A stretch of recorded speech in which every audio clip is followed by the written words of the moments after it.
Hello, and welcome back to I Will Break Your Game with the Talos Principle. Today's episode, we're exploring level B5, which is a nice relaxed one. It's fairly easy as compared to most of the other puzzles we've had in World B, and it's quite open-ended. There's a fair few different ways to break most of the puzzles in this one. Today we're starting with the 4 chambers of flying. First of all, we're going to launch this cube using the fan, and now we're going to follow it over, going up this ladder. Now we want to release this jammer from its chamber here. Once you've brought the jammer out with you, you can switch the button that the box is on, and then bring the jammer through and block this fizzler from the other side. Now you can bring the box through with you as well. This time we're going to put the box on the other fan. Be careful not to launch it this time though, don't stand on that button. We're going to use the box to get up on top of the wall, and then this jammer can be used to open the fizzler that blocks the sigil. It's fine if you get nudged off here. You can just come back up this ladder, but be careful again not to launch the box by standing on that button. Now it's just a case of following the walls, as is often the case, all the way to the sigil.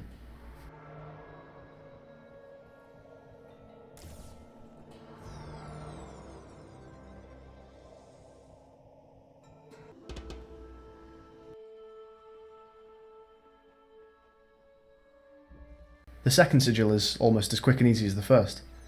We're going to use the splitter to get the first cube, and then use the first cube and the splitter to get the second cube. Our goal here isn't only to get the sigil, but we're also going to bring both cubes out of the puzzle with us. Of course, this isn't the first time we've managed to get 2 cubes into the hub of a level. You might have realised by now that if you manage to get 2 cubes into the main hub, it's pretty much game over from there. Take the splitter and use it to activate the laser, as well as putting it on the button to activate the fizzler. Now we're going to take our 2 cubes through and put one on the fan. And then we're going to stand in front of the laser so as to deactivate the fan temporarily. Stand on the cube, grab your other cube, and then you should be able to get a jump prompt to get on this wall. This is part of the star solution from this puzzle, but of course we're not concerning ourselves with the star, we're using it to get the sigil and to escape with 2 cubes. So we've seen puzzles up to now that definitely include intentional breaks, for example Man on the Moon in B3. And I'm fairly sure the 2 puzzles we've just completed do too. However, in this particular instance, I think there's more to it than that. I mentioned early on in this series that exploits in the puzzles are technically canon since the game takes place in a faulty simulation. If you're familiar with this level B5, then you may remember there's a kind of a broken down puzzle in the middle of the hub. It looks like it was maybe once a level and it's been just since corroded and destroyed, or maybe it never quite met the grade. It even has its own sign outside, just like all the other puzzles do, that tell you the sigil and the mechanics within the puzzle, although this one's collapsed and you can't see what's on it. I think the developer's choice to put these fairly easily breakable puzzles into a level with this abandoned puzzle in the middle is a noteworthy one, whether it is an intentional decision or not. To me, it feels like the broken puzzle in the middle of this hub almost validates the puzzle breaks as not just video games being video games, but more of a demonstration that the simulation you're in is wearing away, it's fragmenting. What I think it does is takes an otherwise immersion-shattering event where you realise that the developer got something wrong, and lets you deal with the fact that the game world is broken on the game's own terms.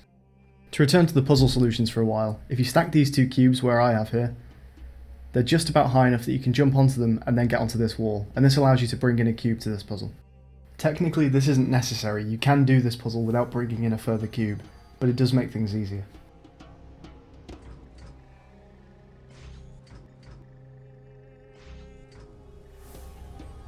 Bring the second cube with you and jump on top of this cube that's bouncing up and down. Now we're going to make the jump from here, when it's at the apex of its bounce, to the wall.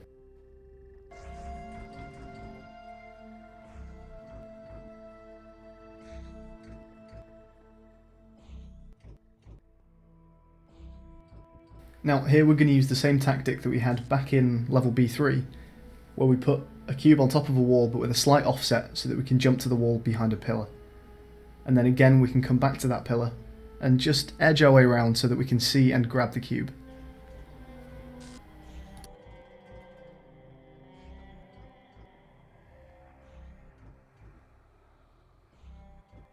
So here we're going to do the same again.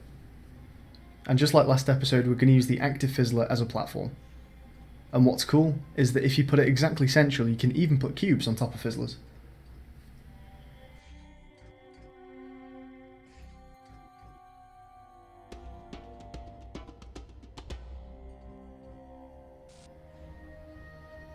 From here the solution is as you might expect. We can jump on top of the box, and then with a few wall jumps we can make our way over to the chamber where the sigil is.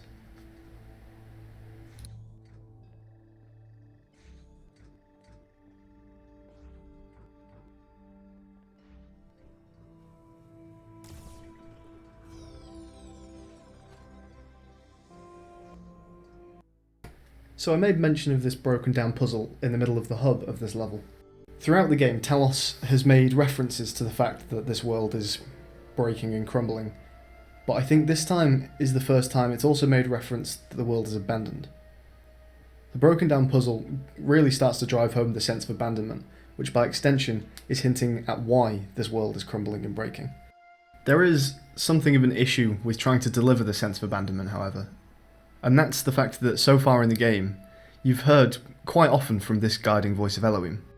The comments from Elohim have been quite frequent and forthcoming, and they're quite personal. And up until now, whenever you've seen evidence that this world is beginning to fault, Elohim has addressed it every single time. He doesn't ignore it, and often he actually tries to fix it.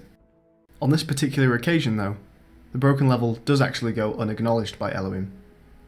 I really like this. The first time I found this broken puzzle, and I walked into its old, or perhaps unfinished, skeleton, it felt lonely. And I think if Elohim had made mention of it at that point, maybe he tried to fix it and make it a real level, it would have detracted from that feeling. Again, I don't know if this is a conscious decision or not, and it'd be interesting to find out. But regardless of the answer, I really think it helps to drive home these ideas of both degradation and, in this case more specifically, abandonment.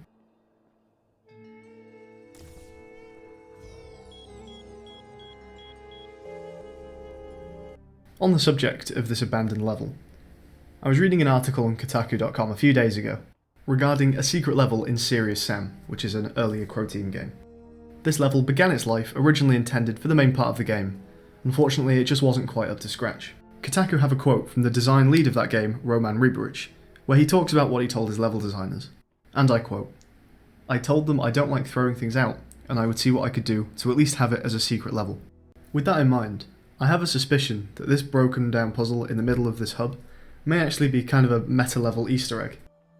Realising the parallel between their own abandonment of a puzzle idea and the Talos scientists' abandonment of their simulation, although of course by no fault of their own they're all dead, they included this broken down puzzle as kind of a self-reference. Or not. Hell, I don't know. Anyway, I'm going to describe this puzzle solution, because it's quite a tricky one. If you've ever played climbing maps in Counter-Strike, you'll be well equipped for this. You want to make jumps that actually change direction mid-air so as to jump around the pillars. You've got to do this quite a few times in a row correctly, and when you get to the second to the last shelf here, you can make a jump straight for the sigil. Thank you very much for watching this episode of I Will Break Your Game, featuring the Talos Principle. I'm just going to take a moment here to discuss the future of this series.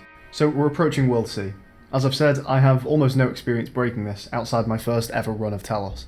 If it turns out when I first start exploring these levels that one of the later ones is easier to break than one of the earlier ones, I'll probably record that one first while working on the earlier puzzles, so World C may not be chronological.